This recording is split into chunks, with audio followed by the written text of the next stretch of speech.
l'Express Balado.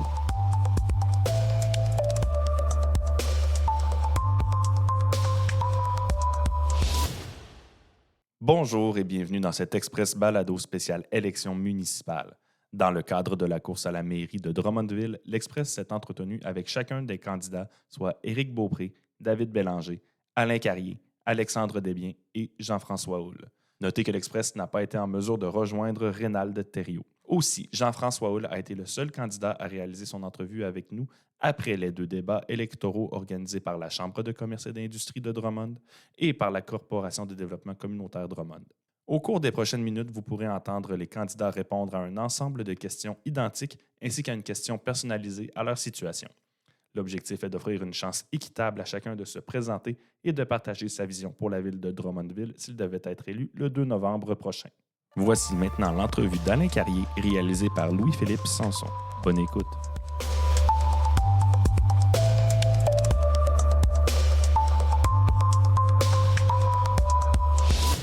Bienvenue, M. Carrier, à cette entrevue avec l'Express. D'abord, parlez-nous un peu de qui vous êtes, votre parcours tant professionnel et même un peu du côté personnel. Comment ça s'est déroulé votre vie de votre côté? Premièrement, marié à Marie-Chantal Laferté, des magasins Laferté. Nous avons 3 enfants, 2 garçons, une fille, 5 petits-enfants.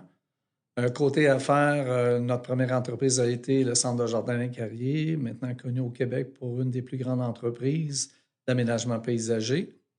Nous avons les magasins Performance NC, qui est devenu le groupe Carrier avec plusieurs magasins, 14 bannières à travers le Québec. J'ai fait aussi de la politique il y a longtemps. J'ai été maire de Grantham pendant 4 ans, conseiller municipal pendant 4 ans.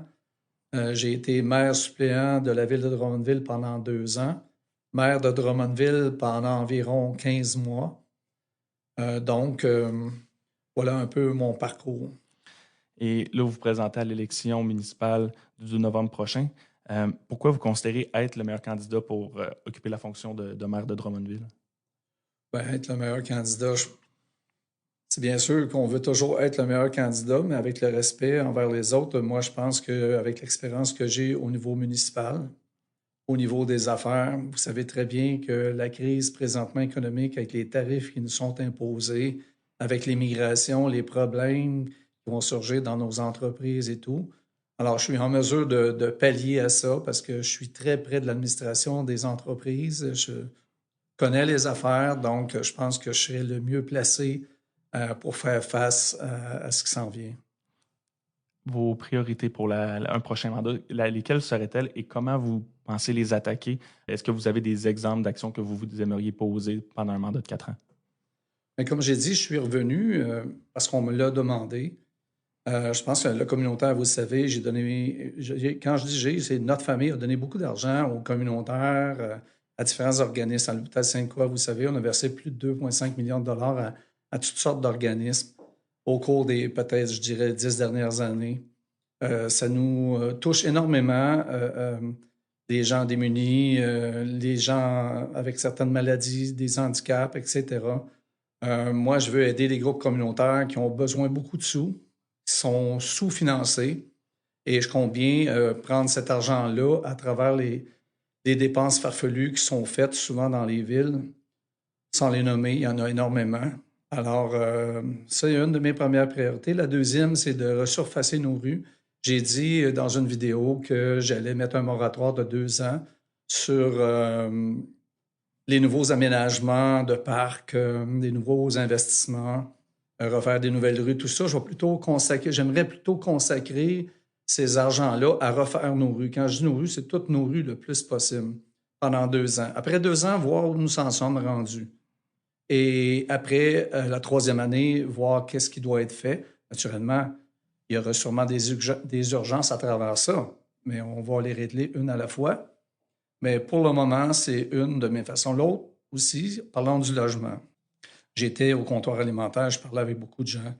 On disait qu'il y avait 100 familles à Drummondville qui n'avaient pas trouvé de logement au 1er juillet, mais c'est plus que 100 familles parce qu'il y en a peut-être 200-300 pour lesquels le revenu compte pour à peu près 60-70% de leur revenu mensuel. Donc, si on fait la différence, il reste 30-40% de ton revenu mensuel pour combler, alimenter tes enfants, à être capable de t'habiller convenablement l'hiver venu ou à l'été. Alors, je trouvais que ces chiffres-là, ils étaient un peu faussés. Comment je vais régler ça, moi? C'est que la Ville va construire des logements abordables. La Ville a le droit de les construire elle-même. Vous savez, un entrepreneur qui fait des logements abordables, il n'en fera pas parce qu'il n'est pas capable de construire pour arriver à une location d'environ 700 $. La seule façon de le faire, c'est nous de le faire. Pourquoi? Parce que nous, on n'est pas obligé de faire de l'argent. Nous, on peut construire, faire la location au prix que ça nous a coûté. Naturellement, on va avoir besoin de l'aide des banques, on va avoir besoin d'aide des gens d'affaires qui vont donner de l'argent. Il y aurait lieu que, prenons par exemple qu'on fait un 25 logements, il y aurait lieu de dire que ce logement-là, ce 25 logements-là va s'appeler, je dis n'importe quoi, BMR et mettons, la Caisse populaire des jardins. L'autre pourrait s'appeler la CIBC avec un autre entrepreneur ou un autre producteur, fabricant ou quelqu'un qui fournit des matériaux de construction. Alors, je suis certain qu'on est capable d'arriver là. J'en suis convaincu qu'on va le faire et on va le faire immédiatement. Attendre et attendre et attendre après le gouvernement qui n'a plus d'argent, qui est endetté, avec les tarifs qui devront pallier partout pour combler des sous à différentes entreprises, sinon elles vont fermer. Moi, je pense que mon projet, il est, comment on dit, il est vrai, il est créatif et ça va arriver. Une autre priorité que je veux vous parler, c'est la circulation à Drummondville. Je pourrais en nommer plusieurs, mais il y a 3 artères que je retiens parce que je m'en fais parler souvent durant la campagne. Vous savez, lorsque les gens de Saint-Charles arrivent par le Pont-Neuf. Alors, c'est vraiment, vraiment, comme on dit, le trafic est vraiment arrêté par je dirais, jusqu'à un demi-kilomètre à certains moments. Dans le fond, là, ce que ça prend une voie d'évitement pour les gens qui veulent tourner sur Brock, Hériot.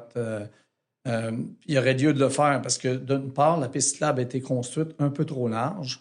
Si on regarde le double de ce qui passe vraiment sur le pont, on pourrait la réduire puis avoir une voie d'évitement. Ce qui permettrait, c'est qu'aux gens qui rentrent à Drummondville par Saint-Charles, entre autres, d'avoir 3 voies. Une qui est à gauche pour tourner à gauche et les 2 voies peuvent continuer ou tourner à droite sur le chemin du Golfe.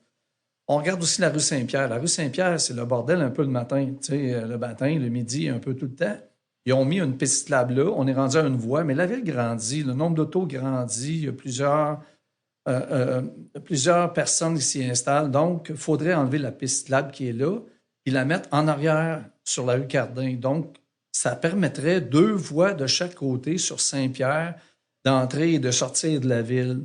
Un autre point névralgique qui doit discuter avec le ministère du Transport puis vraiment porter le dossier plus haut, là.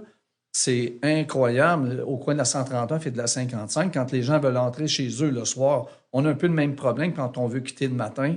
Ça n'a pas d'allure. Il faut vraiment s'impliquer. Puis ça, je suis le genre de personne que moi, ces dossiers-là, là, j'aime bien ça aller me présenter au ministère des Transports puis d'établir c'est quoi la problématique puis comment on la règle, mais pas dans 6 mois. Là. Non, on va la régler là. Qu'est-ce qu'il faut faire sur ce genre-là? Une autre priorité, je pense que nos artisans. Moi, quand j'étais maire de Grantham, on en avait parlé. Dans ce temps-là, on était une petite municipalité. J'étais à la MRC. Maintenant, quand je suis revenu à la ville pendant 1 an et, comme j'ai dit tantôt, environ 15 mois, j'ai été maire. Puis j'ai pu siéger au Conseil des maires de la MRC. C'est vraiment... Tu sais, on dit que nos artisans sont importants, nos artistes, ceux qui travaillent le verre, la poterie, la peinture, tout ça. Mais quel endroit ils ont pour exposer leurs choses? Chez AXA, oui, c'est tout petit, oui, c'est une place, j'en conviens. Mais que diriez-vous d'un marché public des arts? Tu sais, dans le sens que, tu sais, le Jean Coutu à Drummondville qui appartient à la ville, là, la ville ne perçoit pas de taxes, elle, le bâtiment. Elle paye d'électricité, du chauffage, mais pourquoi ne pas faire comme un genre de marché public où on va chercher nos fruits, nos légumes, notre viande? Mais là, ça serait nos artisans qui seraient là. Nos artisans pourraient faire de la peinture, de la poterie devant les gens. Les gens pourraient aller là. Au sous-sol, ils pourraient avoir un coin à eux où est-ce qu'ils exposent, où sont tous leurs produits, de sorte que vous arrivez là. Wow! quelle belle peinture tu es en train de faire. Moi, la même chose, mais plus de bleu, ça irait avec ma décoration. Pourrais-tu faire ça?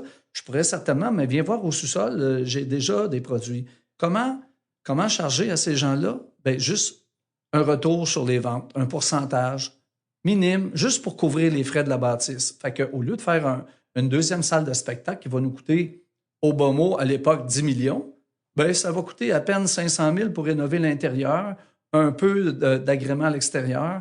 On serait en business et on l'aiderait ces gens-là. Moi, ça, là, ça se fait au mois de mai 2026. On serait en business. On pourrait raviver un peu le centre-ville. Puis ça serait à longueur de semaine. C'est pas juste un soir de spectacle. C'est une priorité que je voudrais mettre de l'avant. On parle beaucoup en ce moment de l'implication citoyenne, de la transparence de l'organisation municipale. Le conseil qui arrive à son terme a eu quelques critiques de la part de certains citoyens. Vous, comment voyez-vous cet enjeu-là avec les soins de faire en sorte que l'organisation municipale ait une certaine transparence envers eux? Ça, c'est un gros dossier. Quand j'étais maire, vous savez, j'étais dans l'opposition. Hein? Pas besoin de faire un dessin. Il y avait tout le temps 9 conseillers qui votaient contre tout ce que je disais. Soyons positifs maintenant. Parlons de ce que je fais. Moi, j'abolirais le fameux règlement où les gens qui parlent trop ou les gens qui ont dit des choses qu'ils ne devraient pas dire, qu'il y a une amende de 100 $. J'abolirais le principe de dire que tu as tant de secondes ou tant de minutes pour parler à la période de questions.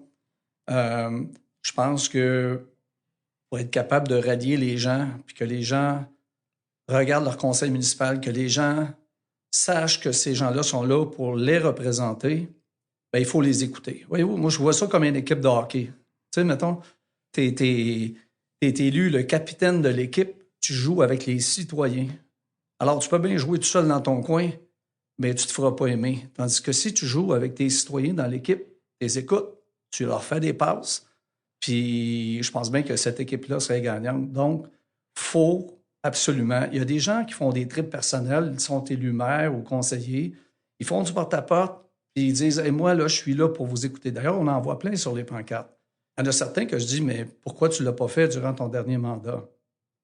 Alors, je l'ai toujours fait. Le peu de chicane, parce qu'on disait que je faisais de la chicane, le peu de chicane que j'ai eu, c'est avec certains conseillers et conseillères que je disais mais là, vous voulez faire telle affaire dans tel quartier, prenez la maison de transition. Elle a des places à aller, cette maison-là, mais sûrement pas près d'une école ou près des résidences où il y a plein d'enfants. Fait que s'il avait consulté les gens avant, il n'y aurait pas eu toute cette énergie dépensée pour rien qui finalement n'a pas abouti. Alors moi, c'est ça, être à l'écoute des gens. Je suis nommé par les gens. Je leur ai dit que j'allais les écouter. Je l'ai toujours fait et je le ferai encore. Et ben, vous avez parlé un peu dans votre dernière réponse des conseillers municipaux. Comment vous voyez le travail avec eux, la collaboration avec une nouvelle mouture du conseil municipal? Aucun problème. Ceux avec qui je ne m'entendais pas, ils ne sont plus là. Moi, je pense que ça fait partie de la game d'être capable de discuter. Par exemple, une fois, j'avais dit à quelqu'un, plus qu'une personne, vous gagnez 70 000 par année, vous avez de la misère à faire 7-8 heures par semaine. Si les gens savaient ça, oui, mais nous, on a un autre travail, nous, on est en train d'étudier à l'université ou quoi. Oui, mais quand vous êtes présenté, vous ne saviez pas ça.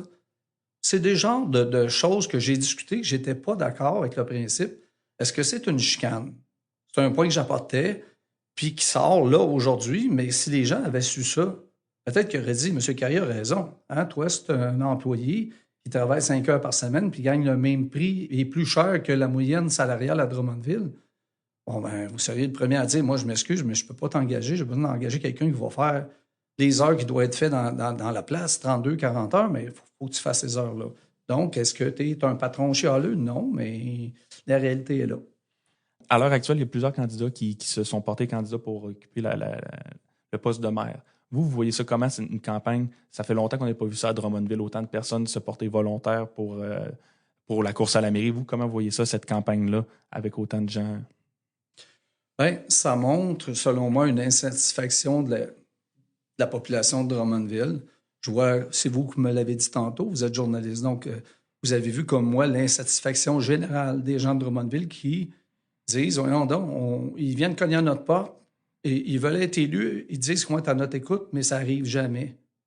Comment je vois ça? C'est que les gens sont insatisfaits, donc il y a plusieurs candidats qui se sont portés à la course Et moi, j'ai été le dernier ou l'avant-dernier. On m'a appris qu'il y en avait un sixième.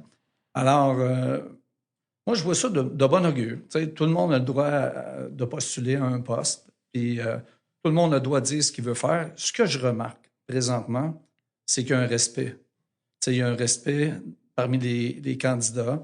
J'espère que ça va rester comme ça jusqu'à la fin.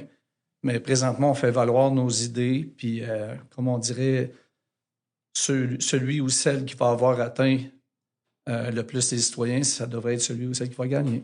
C'est un défi de se démarquer à travers tous les gens qui se présentent. En effet, on fait valoir ce qu'on pense qu'on peut faire. Moi, je suis certain que je suis le meilleur à pouvoir faire ce qu'il faut faire pour la ville de Drummondville. Et finalement, vous l'avez mentionné quand vous songez à vous présenter que vous seriez en voyage en Afrique du Sud, si je me souviens bien, pendant une partie de la campagne, Oui. pour l'anniversaire de votre conjointe. Qu'est-ce que vous diriez aux gens qui ont une crainte que de vous sentir moins présent durant la campagne? Comment allez-vous faire en sorte de pouvoir faire campagne en étant dans un autre pays? Disons que la seule chose qui va être affectée, c'est le porte-à-porte. Moi, dans ma dernière campagne, puis j'en ai vu d'autres aussi, j'en ai assisté d'autres, qu'ils soient députés ou qui sont devenus ministres. Je pense que le travail, je ne pense pas qu'un maire peut faire 20 000 portes, mais qu'il soit bien bon, là, et il faut qu'il communique avec ses gens. Bon, aujourd'hui, on est en 2025. En 2025, est-ce que c'est 100% des employés des entreprises qui travaillent au bureau? Non. Pourquoi? Parce qu'on s'est aperçu qu'on pouvait travailler à distance. On peut communiquer à distance. On peut faire des FaceTime, on peut faire des vidéos, on peut jaser, on peut répondre à une personne qui a dit quelque chose qui ne fait pas ton affaire, qui n'est pas la vérité. Qu'est-ce qui change? Il n'y a absolument rien qui change. Mais je l'ai dit, entre être maire de Drummondville et ne pas aller à la fête du 70e anniversaire de mon épouse, ben, j'aime mieux aller à l'anniversaire de mon épouse. Mais merci d'avoir pris le temps de nous parler aujourd'hui, M. Carrier. On va suivre votre campagne d'un autre côté et bonne chance pour le 2 novembre. Merci beaucoup. C'est ce qui met fin à cet express balado spécial élection municipale. Nous vous rappelons que le vote par anticipation a lieu le dimanche 26 octobre entre midi et 20h. Le jour du scrutin général se tient quant à lui le dimanche 2 novembre entre 10 et 20h. Les résidents de Drummondville devraient avoir reçu en temps normal un carton de rappel par la poste. Si toutefois ce n'est pas le cas, les informations quant au bureau de vote associé à votre adresse sont accessibles sur le site web des élections de la ville de Drummondville. Toute l'équipe de l'Express couvrira la soirée électorale en effectuant des mises à jour fréquentes sur son site web journalexpress.ca. Merci d'avoir été à l'écoute et à la prochaine.